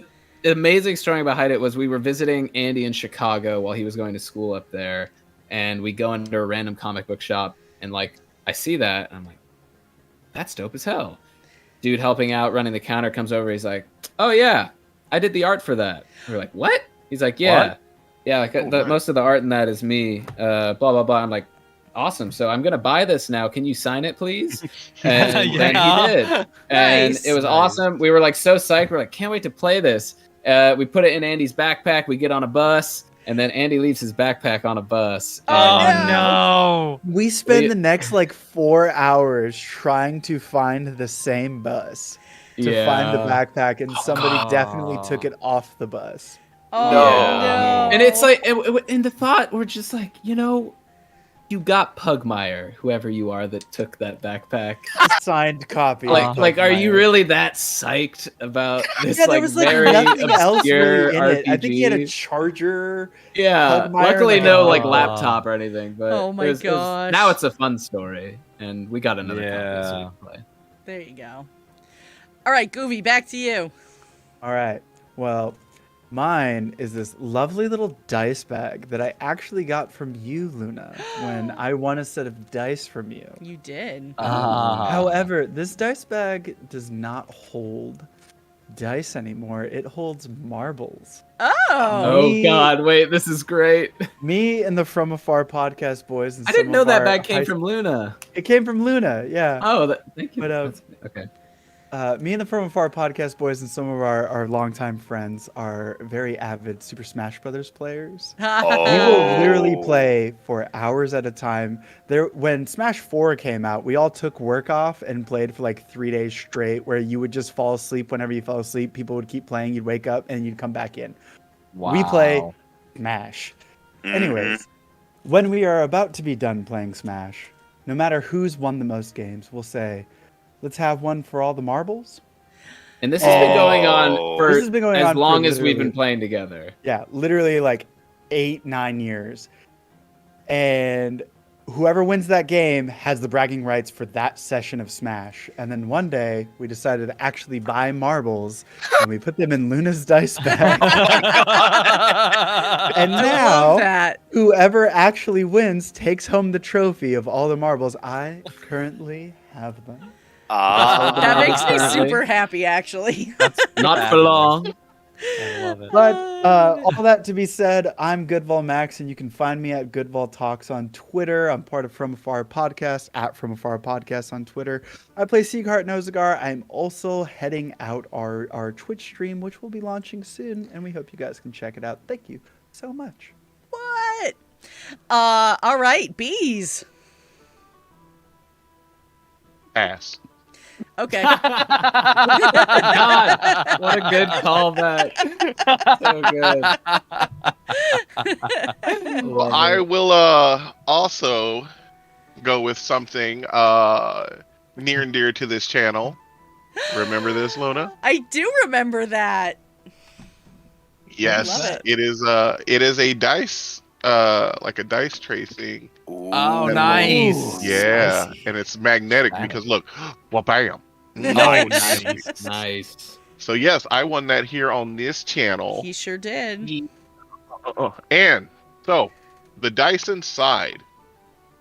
Here's another thing. The dice inside, I bought those towards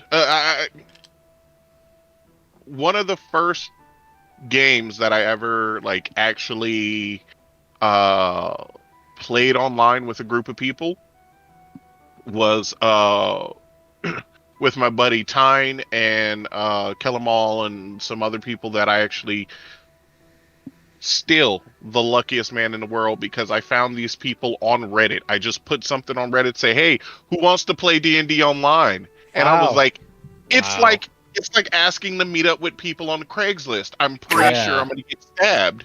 So, and my God, there were some crazy people. Some people that I was like, oh, I'm going to have to change all my email stuff because this person can never contact me again. But, fate intervened, and the two people that we ended up with, Phoebe and Milk, they were the most amazing people to play with, and I love them to death.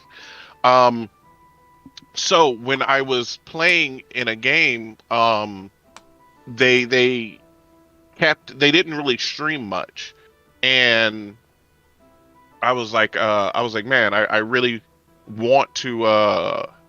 This is before I did any voice acting, before I did anything. I was like, I want to do stuff. I want to do more. Like I was listening to Critical Role, and I was like, man, So I was approached by Ty, and he said, hey, I'm starting this game up, Dragons of Rulo, on my system. I want to know, we've played a one shot with you before, which is the one that I played with Luna, and they were like, we love playing with you. We want to get you on this show. And I was like, ooh, like a show. Ooh, okay. Fancy. We fancy. So I was like, okay, so when does it start? And he was like, oh, we're going to start on this date. And I was like, okay. So I told the original group, all right, guys, I'm going to be leaving to do this streaming thing, because when I do that, I'm going to start pushing forward voice acting and trying to make something out of it. So, and they were like, oh, we're going to miss you. Oh, no. And it was just a real tearful thing. So I don't know where he is. He's somewhere. I think he's on the fridge so he doesn't get destroyed because kids are terrible. But I was at work and I was on lunch break, and I just so happened to stop by a in a plaza, and that plaza had a like a comic book shop in it, and they had dice and stuff. So to commemorate my character with them, one of them, like the first character I started with those guys, I bought a small goblin rogue. His name was Rakanishu. Ooh. And he was amazing. Yeah.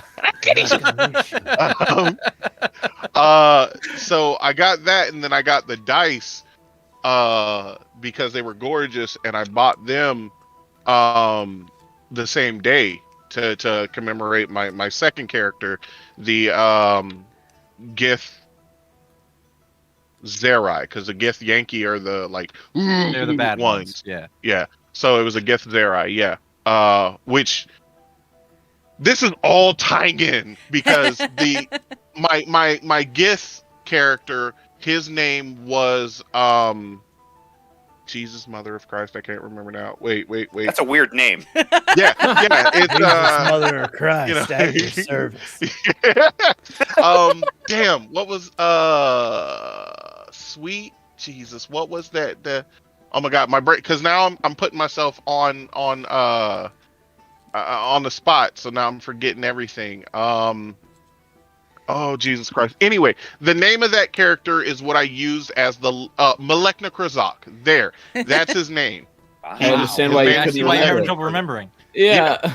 So I used Malekna as the name for my character I played with Ty with, just as an homage to them, to let them know I'm still thinking about them. Aw. So these two items here hold a lot of memories from me Oh, for yeah. a lot of That's amazing awesome. people You're right. that It I did all met, tie in. and yeah. That's awesome. So I love it. that's my item. And hi guys, I'm Big B, again, variety streamer, voice actor, often forgetter of things, and some other stuff that I said at the beginning that I don't remember. So yeah. Feel free to check me out. I'm putting out a new follow me on Twitter, because I often either in my Discord or on Twitter will put out my schedule for what I'm going to stream here and there. I do have somewhat, like, as soon as I finish running this as soon as I finish writing the Pokemon one shot, I'm going to start contacting people and go through a whole circuit. Like, I want to run it a bunch of times. So just hell let yeah, you dude. all know, you all will be I will be sliding into them DMs. Nice. So get Slide ready. on in, baby. You You got gotta it. do that You only got man it. slide. Right. baby. No, I think I'm actually, for you two, I'm just going to go over to your house and let you know. Yeah, you'll just show up in Yeah. my room. Just, let's play. So Big B's, I didn't give you my address. How did you get here? Google is a thing. just, shh. All right. Don't speak. And yeah, that's all I got going on right now. Awesome. Well, thank you all so much for coming on and hanging out. This has been so much fun. You guys have been such a fun group, and Thank you, Luna. Thank you, Luna. I This super was a appreciate really having fun you. time. It really so was. fun. It really was. I cried Oh, it so was a much from blast. laughing. Oh my god. Here is my item. I actually have two because they're both within arm's reach. This is my. I'm only covering these because I don't want them to fall. This is my wooden dice vault from Arcane or not dice vault. Spell tracker from Arcane Spectacles, and that is very special both because they partner with our channel. And so if you go to their store at arcanespectacles.com and use the code SHAREDEXP, you can get 10% off your order. But also because I was the second backer on their Kickstarter to get that. So Oh, nice. so I was super OG. excited. So the dice I ordered to go with it, and then alongside of it, this is the rest of the set of dice in their wooden dice vault. Very nice. That I ordered specifically to match the wood because, you know, I had to do that. So that was a thing I needed in my life. Well, yeah. Duh. So also, like I said, this has been Tales from the Tavern. I almost forgot the name of my own stream. And this has been great. We're usually here every Sunday night. We are taking the next 2 weeks off so that I can regroup and devote some time to planning what is coming up in a couple of weeks, which is our Extra Life charity stream fundraiser extravaganza. I don't know, some other words too. And Spectacular. yeah, spectacular, fun time, lots of TTRPG stuff. Between Bonanza. Friday, July 2nd and Sunday, July 4th, we have 24 hours of scheduled TTRPG content. So Wow. starting Friday night, there will be a stream, a 5e stream with me and Amanda, and then a few other guests, and we are going to be doing a 12th level all cleric campaign called the Amen. Oh my god. Yes. Wow, Yes. Oh, And yes, and then let's see, Saturday will be all TTRPG content all day. We're starting off the day with Brianna Jean running a show, basically like a coffee and TTRPG Q&A with a bunch of other creators, kind of similar to this. And then we've got Ty running the 119 for a group of love the people, which is 119. super exciting. And then we have Star Shinobi coming on with a group to do another 5e campaign. Oh, kick Heck ass. yeah. Yeah. And then Sunday, we have our Star Wars campaign DM. Atomic Zero is going to be doing a fun little 2-pager. We're trying to decide right now if it's going to be like Honey Heist or Crash Pandas or something fun like that. And then we will be rounding it out with a Tales from the Tavern, where all of our guests will have been people who participated over the course of the weekend. So we have a very big goal of trying to raise $1,000 for Extra Life over the course of that weekend. So if you are free and around, we would love to see you stop by. But in the meantime, you can catch our Tuesday night streams, our Star Wars stream at 8 p.m. Eastern. Or you can catch our Wednesday night stream, which is 50 Shades of Crimson, also at 8 p.m. Eastern. So hopefully you will catch us at some point. We are going to go spread a raid to our good friends Lionhead Gaming. Some of you may know Lion if you've watched our Star Wars campaign. He plays Harvey, the assassin droid. and we are gonna go over and say hi to them. They are playing some 5e tonight, so we hope you all have a lovely evening, and thanks so much for coming by. Have a great night. Good night, everybody. Thank you, everyone. Good night, everyone.